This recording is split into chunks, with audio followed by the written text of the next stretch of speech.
لا تجزعي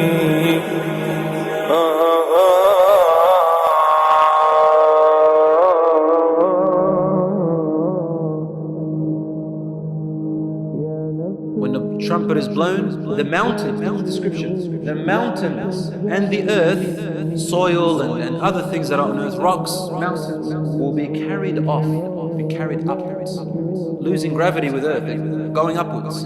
They'll be crushed like all at once, as though a hand lifts them up like that and then crushes it all at once, like one palm. That is the day when the inevitable event will come to pass. What is the inevitable event? The day of judgment. Allah calls it وَقَعَتِ الْوَاقِعَةِ. Al-waqi'ah means a thing that will definitely happen.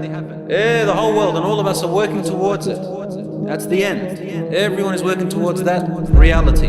It is the day of judgment, which will decide who will go where for eternity. And there's only two places: eternal happiness or eternal misery. Allah subhanahu wa ta'ala says in the Quran, when the sun will lose its light, or when the sun will roll into a strange type of ball.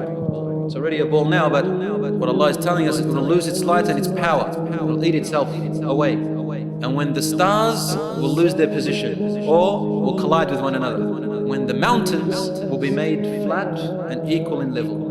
So the mountains are now different levels, right? So Allah says, Suyirat means they're made level, meaning with the ground. And when beasts or camels that are pregnant will drop their babies. In another verse in the Quran, Allah subhanahu wa ta'ala says, O people, guard yourselves from the anger of Allah or the punishment of Allah. The rumbling of the last hour is something great, enormous, huge, unbelievable.